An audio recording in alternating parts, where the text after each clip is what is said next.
Q1 અને Q2 વીજભાર તથા M1 અને M2 દળ ધરાવતા બે વીજભારોને L1 અને L2 લંબાઈની દોરી સાથે બાંધી શિરોલંબ લટકાવતા દોરીઓ શિરોલંબ સાથે θ1 અને θ2 કોણ બનાવે છે. જો θ1 બરાબર θ2 હોય તો આ ચાર ઓપ્શન પૈકી કયું સાચું? અહીંયા આકૃતિમાં આપણને બે વીજભારો વચ્ચે અપાકર્ષણ થાય જેવું આપેલું છે. શરત છે θ1 બરાબર θ2 આપેલું છે. બંને ખૂણાઓ સરખા છે. તો આપણે વીજભારોની સંતુલન સ્થિતિ વિચારીએ, મતલબ કે દળ આનું M1 છે, Q1 નું, Q2 નું દળ M2 છે. તો અહીંયાથી જો વિચારીએ દોરીમાં તણાવ બળ T1 લઈએ અને XY સમતલ પર મૂકી દઈએ Q1 ને આપણે XY સમતલના ઉગમ બિંદુ પર મૂકી દઈએ, જેનું દળ M1 છે. દળ M1. તો અહીંયા જે દોરી હતી એ T1 તણાવ ધરાવતી હોય તો અહીંયા શિરોલંબ સાથે અહીંયા θ1 બને છે ખૂણો. તો એ જ ખૂણો અહીંયા બનશે y અક્ષ સાથે θ1. અને Q1 જે વીજભાર છે એનું દળ M1 હોય તો વજન બળ M1G નીચેની તરફ, અને Q2 વીજભાર અહીંયા છે તો Q1 અને Q2 વચ્ચે જે કુલંબ અપાકર્ષણ બળ છે એ પણ સમાન મૂલ્યનું હોય, Fe. તે બરાબર અહીંયા પણ Fe અપાકર્ષણ બળ. આને પણ XY સમતલના ઉગમ બિંદુ પર મૂકી દઈએ Q2 ને આ સાઈડ. એમાં દોરી અહીંયા છે બીજી, એને T2 નામ આપીએ. એનો બી મતલબ શિરોલંબ સાથેનો ખૂણો θ2 છે તો અહીંયા પણ બનશે θ2. અને શરત આપણી જોડે છે કે θ1 બરાબર θ2. તો આપણે અહીંયા θ2 નહીં લખીએ, θ1 જ રાખીએ. બંને ખૂણા સમાન છે તો આના લીધે. તો હવે જોઈએ અહીંયા સોલ્યુશનમાં આગળ.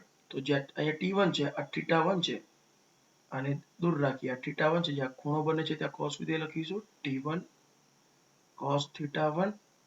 અને અહીંયા લખીશું T1 નો બીજો ઘટક T1 sin θ1.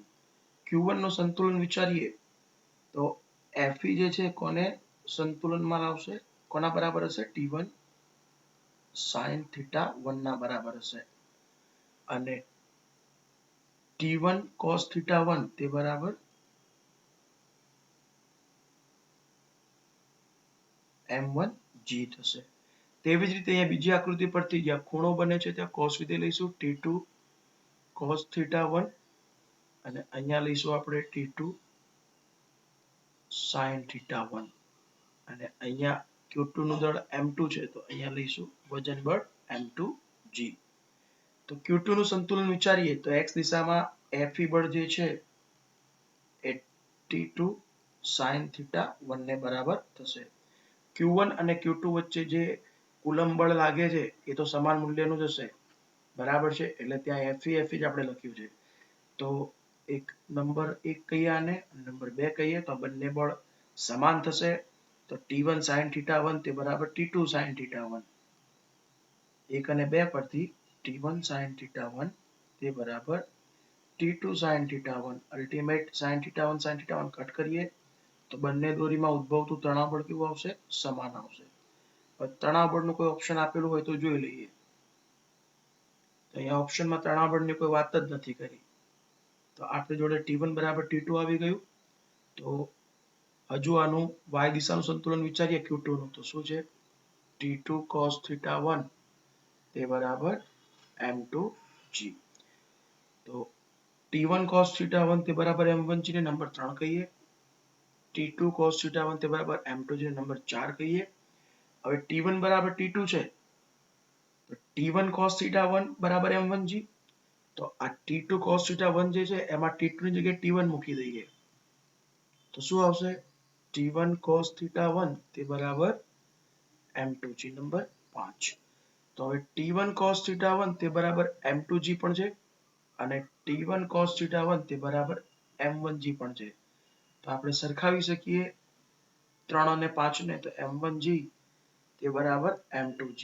G કટ થશે તો બંને દળ કેવા થશે?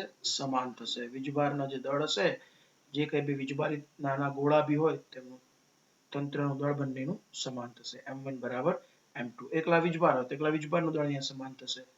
તો m1 બરાબર m2 ઓપ્શનમાં હોય તો આપણા માટે સાચો વિકલ્પ બનશે. તો બી ઓપ્શન અહીંયા આપણા માટે સાચું છે. Thank you.